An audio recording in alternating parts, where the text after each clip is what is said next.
Bom dia, meu povo, bom dia o pessoal que está me acompanhando aí nas redes sociais. Hoje eu vou falar um pouco sobre um possível tema de redação. Ontem eu botei lá no Instagram lá, que eu ia comentar a questão da política carcerária brasileira, né? Que embora tenha alguns polos de excelência, alguns polos de bons exemplos, de modo geral, está muito complicado, né? Brasil afora. Não é uma política que tem sendo levada a sério, né? Tem vários problemas em relação a esse tema que a gente pode abordar numa redação. Bom, vamos separar por tópico. A gente vai falar primeiro sobre a questão do encarceramento em massa, né? Onde se fundamenta essa tese. Depois a gente vai falar sobre a questão da ressocialização, que aí a gente já entra num tema da criminologia, né, que é um modelo de prevenção terciária. Ele é voltado ao recluso, ele é voltado ao indivíduo, né, que frequentou o sistema penitenciário e para reintegrá-lo à sociedade. Então a gente tem alguns exemplos no Brasil que tem dado muito certo, mas são pequenos polos e não afetam todos os indivíduos, né, que são condenados, alguns casos bem específicos, tá? Antes de eu falar, só vou complementar um pouquinho o que eu falei ontem em relação ao Estatuto do Desarmamento, porque eu não fiz um link com a minha matéria, por exemplo, né? Mas em relação à revogação, né, a liberar o porte ou a posse de armas para as pessoas que atendam os requisitos objetivos da lei, a gente pode trabalhar numa perspectiva da escola clássica, né? Ou seja, o indivíduo é livre, racional e responsável pelas suas escolhas. Então, na medida que você aumenta a liberdade das pessoas para adquirir, né, uma arma de fogo, a gente tem que também aumentar a capacidade dela ser responsabilizada, né? Então, já dizia o tio Ben, né? Atrás de grandes poderes, né, a gente tem grandes responsabilidades. Então, não adianta também você ter essa política de facilitar a aquisição de arma de fogo, e para aqueles que continuam descumprindo as normas, né, você tem uma pena muito baixa, uma pena que demora para ser aplicada, né, uma pena que não acaba às vezes não atingindo todo mundo que infringe essa norma, né? E aí eu já faço outro link com a escola clássica, que é a tese do Beccaria. Ele fala, olha, para reduzir criminalidade, reduzir a incidência dos crimes, não adianta vocês botarem uma pena muito grave, não é a gravidade da pena, não adianta botar pena de morte, 10, 20 anos somente, tá?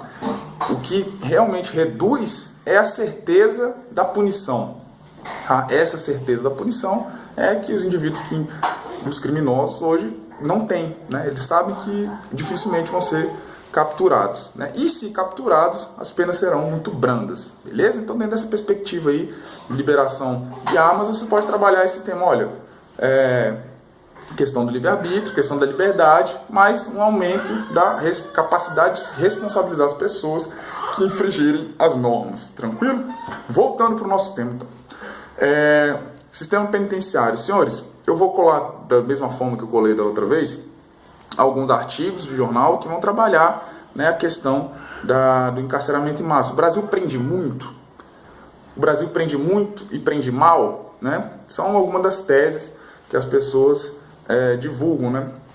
Bom, a gente pode olhar assim, olhar em números absolutos, né, que acho que é o número do CNJ lá, de 700 mil pessoas, nos colocam ali nos primeiros do ranking, né, de países com pessoas encarceradas. Mas, quando você vai olhar na realidade, tá, esse número não é construído com todo mundo que está no regime fechado, né?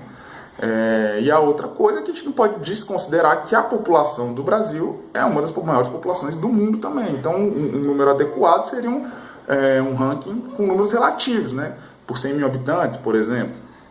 Então, a gente pode fazer, né, essa ponderação. Outra coisa que a gente não pode ignorar é que o índice de resolução de crimes no Brasil é muito baixo, né? Então, a última pesquisa aí, se você botar na internet, você vai ver que o índice de resolução, na média geral no Brasil, de homicídios, né, que é um crime que realmente, efetivamente dá cadeia, vamos dizer assim, é cerca de 8%. Então, onde estão esses 92% que não foram elucidados e essas pessoas que praticaram esses crimes, né? que não estão na cadeia. Então, pô, tô falando de encarceramento em massa, mas tô falando de homicídio, fora o número de roubos, latrocínio, estupro, que não são resolvidos e que, né, que gerariam uma condenação de pena privativa de liberdade. Onde estão essas pessoas que praticaram esses crimes e não foram descobertas? Eram para estar na cadeia, concorda comigo? Porque assim, a gente tem 5 crimes, basicamente, que prendem as pessoas. É o homicídio, o roubo, o tráfico de drogas, o estupro e o furto. A maioria das pessoas estão presas por esses crimes, né? Se esses crimes têm uma baixa incidência de resolução, de elucidação, de condenações, onde estão as pessoas que não deveriam estar presas? E aí, assim, fica difícil de entender, né, essa tese do encarceramento em massa, né? Não, eu, particularmente, não concordo, mas eu estou colocando artigos lá que vão abordar, né, em relação a esse tema, dizendo que as cadeias estão superlotadas. Lógico, ninguém constrói cadeia no Brasil, né? Cadeia dá voto, preso não vota, né? Preso, condenado, né, definitivamente, tem seus direitos políticos suspensos. Enfim, façam sua análise, dão uma lida, né?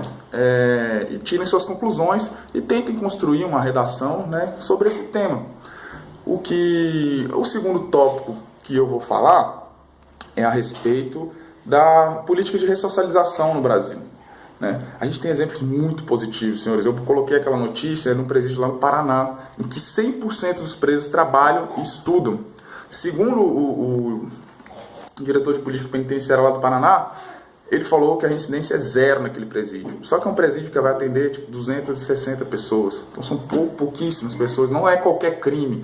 Eles fazem uma análise, né, do perfil do indivíduo para ver se ele vai poder ir para aquele presídio. Então, geralmente, o cara que pratica muitos crimes violentos, com grave ameaça, ele acaba não entrando nesse processo.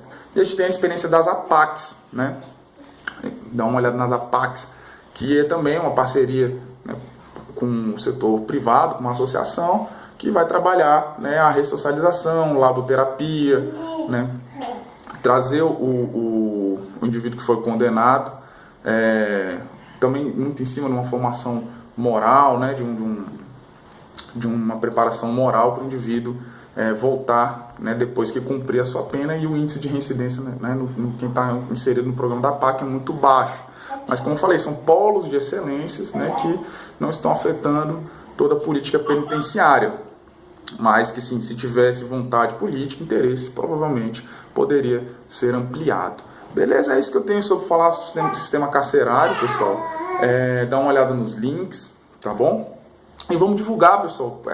No Instagram tá legal, né? Já tô ali com uns 2 dias aí, já tenho mais de 200 seguidores, mas aqui no YouTube o pessoal ainda não tá familiarizado, não tá vendo ainda os vídeos. E são temas interessantes para você trabalhar na sua redação. Beleza? Um abraço, vai dar certo. Fiquem com Deus.